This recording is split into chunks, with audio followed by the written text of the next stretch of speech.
రాష్ట్రంలో చంద్రబాబు నాయుడు గారి ఆధ్వర్యంలో ఆయన నేతృత్వంలో కూటమి పేరుతో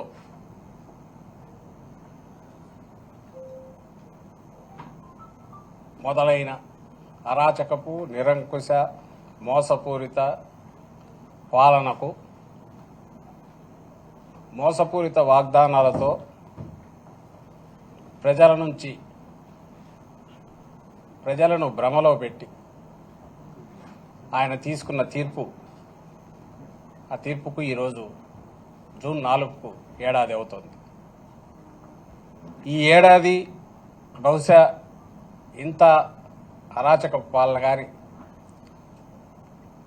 ఒక్కటంటే ఒక్క హామీ కూడా పూర్తిగా అమలు చేయకుండా అడ్డంగా ప్రజలను మోసం చేయడం కానీ బహుశా చరిత్రలో ఎప్పుడూ జరిగి ఉండదు. దాన్ని ప్రశ్నించకుండా గొంతు అనేది లేవకుండా భయోత్పాతం క్రియేట్ చేసిన స్టేట్ అంటే రాజ్యం ప్రభుత్వమే భయోత్పాతం క్రియేట్ చేసిన చరిత్ర కూడా బహుశా ఎక్కడా ఉండదు. అది ఏడాదిలోనే ఒక్క ఏడాది కాదు, వచ్చిన రోజు నుంచే బహుశా దేశ చరిత్రలోనే కాదు ప్రపంచ చరిత్రలో కూడా అరుదుగా ఇచ్చిన హామీలన్నీ దాదాపు 99% దాకా 98% దాకా తొలి ఏడాదిలో పూర్తి చేసిన ఘనత జగన్మోహన్ రెడ్డి గారిది అయితే, అలాగే వినూత్నమైన విప్లవాత్మకమైన వ్యవస్థలను సృష్టించి ఆచరణలోకి తీసుకొచ్చి తద్వారా రాష్ట్రానికి ప్రజలకు ఎప్పుడు ఏ పాలనలో కూడా 5 ఏళ్లకు ప్రజలు ఇచ్చిన మ్యాండేట్ ఏదైతే ఉందో ఆ పాలనలో చేయని విధంగా ఎక్కడా జరగని విధంగా జగన్మోహన్ రెడ్డి గారు మేలు చేస్తే నేను ఏడాదిలోనే ఏం చేయగలను అనేది చంద్రబాబు నాయుడు గారు చూపించారు. వాటన్నిటి విధ్వంసం చేశారు. పెట్టిన పెట్టుబడి దాని మీద సామాజిక పెట్టుబడి కావచ్చు, ఆర్థికంగా కావచ్చు, అవి కూడా వృధా అయ్యేట్టు చేశారు. ఇంకో పక్క ఏడాదిలో ఎంత పవర్ చేతిలో ఉంటే దుర్మార్గంగా వ్యవహరించవచ్చు అనేది కూడా పూర్తి కాన్సన్ట్రేటెడ్ ఎఫెక్ట్లో అది కూడా చూపించారు. అన్నిటికంటే ఘోరం ఏమైందంటే ప్రజలను మోసం చేయడం. ఆ రోజు జగన్మోహన్ రెడ్డి గారు చెప్పారు, ఈయన ఏది చేసేవి కాదు, అమలు చేయడానికి అసాధ్యమైనవి, అవన్నీ చేయాలంటే 1,75,000 కోట్లు ఎంతో కావాలని ఆ రోజు లెక్క అయింది. దానికి కేవలం పథకాలకే.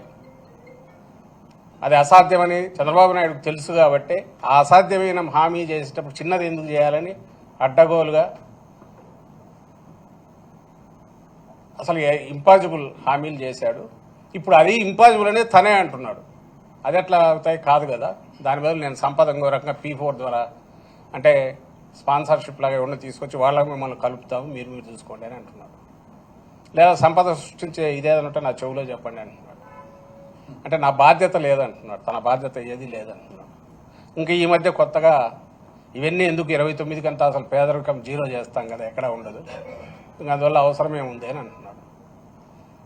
సో ఇంత మోసం బహుశా ఎక్కడా ఉండదు. మరి ఇది ఆయన ఆ రోజు 95లో తనను హక్కున చేర్చుకున్న మామను వెన్నుపోటు పొడిచిన చంద్రబాబు నాయుడు బహుశా 24లో మధ్యలో 99లో మోసం చేశాడు, 2014లో చేశాడు, పరాకాష్ట 2024లో. అప్పుడు కనీసం ఏదన్నా ఇది అమలు చేసే ప్రయత్నం చేస్తానైనా చూపించడానికి మభ్యపెట్టడానికి ప్రయత్నం చేసేవాడు. కానీ ఈసారి అది కూడా లేదు. బరి తెగించి అవును కుదరదు, ఏం చేస్తారని అడుగుతున్నాడు. ఈ మధ్య ఎక్కడో మీరు మాత్రం ఏం చేస్తారని రైతులను ఉన్న ప్రశ్నించాడు. నీకు అప్పు ఇంతుంది, ఇదైతే నువ్వు ఎట్లా చేస్తావు, చేయలేవు కదా అని. మరి అప్పు చేయట్లేదా, ఎందుకు చేయట్లా? ఈ 1,37,000 కోట్లు ఎంతో తొలి సంవత్సరంలోనే చేశాడు. ఎక్కడికి పోయింది తెలియదు. ఒక్క డెవలప్మెంట్ కానీ సంక్షేమ కార్యక్రమాలు కానీ లేవు. సో ఇంత దారుణమైన ఇది ప్రశ్నించకుండా, ఈ అన్యాయాలను ప్రశ్నించకుండా ఉండే రకంగా హింసాకాండం సృష్టించి తప్పుడు కేసులు పెట్టి అరాచకం క్రియేట్ చేసి నా పాలన, దీనికి ఇప్పుడు ఆ రోజు మామకు పొడిచిన వాడు వెన్నుపోటు ఈరోజు రాష్ట్ర ప్రజలు 5 కోట్ల మంది ప్రజలకు వెన్నుపోటు అన్నాం కానీ యాక్చువల్ అయితే స్ట్రైట్ పోటే ఎదురుగానే నిలబెట్టి పొడిచాడు. దీనికి పేటెంట్ హక్కు ఎవరిదంటే చంద్రబాబు గారిది కాబట్టి వెన్నుపోటు అంటే వెన్నుపోటు దినంగా జూన్ 4న జరపాలని పార్టీ నిర్ణయించింది. అధ్యక్షులు ఇప్పటికే ప్రకటించారు జగన్మోహన్ రెడ్డి గారు.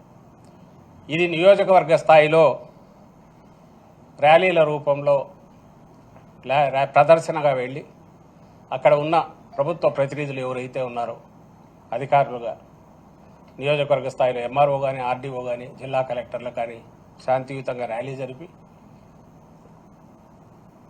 మన నిరసన తెలియజేసి ఏ రకంగా మోసం చేశారో చెప్పి ఇప్పటికైనా ఆ రోజు ఇచ్చిన హామీలు తొలి ఏడాదిలో ఇప్పటికే ఎంత ఎగరగొట్టారో చెప్పి ఈ మొత్తం పెండింగ్ బకాయిలతో సహా ప్రజలకు చెల్లించమని చెప్పి డిమాండ్ చేస్తూ వినతి పత్రాలు సమర్పించాలని నిర్ణయించాము. అందుకు తగిన రకంగా సన్నాహాలు జరుగుతున్నాయి.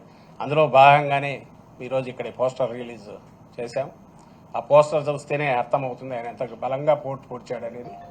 ఇది నెక్స్ట్ రేపు జిల్లాల స్థాయిలోను తర్వాత కాన్స్టిట్యున్సీ స్థాయిలో కూడా పోస్టర్ రిలీజ్ కార్యక్రమం జరుగుతుంది. దీంట్లో పార్టీ నాయకులు కార్యకర్తలే కాకుండా మోసాలకు గురైన అన్ని వర్గాల ప్రజలు వీలైనంతగా వాళ్ళు కూడా పాల్గొని ఆ గొంతు ఎంత బలంగా ఎలుగెత్తి నినదించాలంటే చంద్రబాబు ఆ దెబ్బకు కొంచెం ఆయన దిగి వచ్చి తాను ఇచ్చిన హామీలు నిలపకపోతే తన ఉనికికే ప్రమాదం, రాజకీయంగా తన ఉనికికే ప్రమాదం అనేది గుర్తించి ఇప్పటికైనా ఆ హామీలు నెరవేర్చాలనే ప్రెషర్ బిల్డప్ అయ్యే రకంగా అన్ని వర్గాల ప్రజలు పాల్గొనాలని కోరుతూ దానికి సంబంధించిన పోస్టర్ కార్యక్రమం ఈరోజు విడుదల కార్యక్రమం చేశారు. Thank you.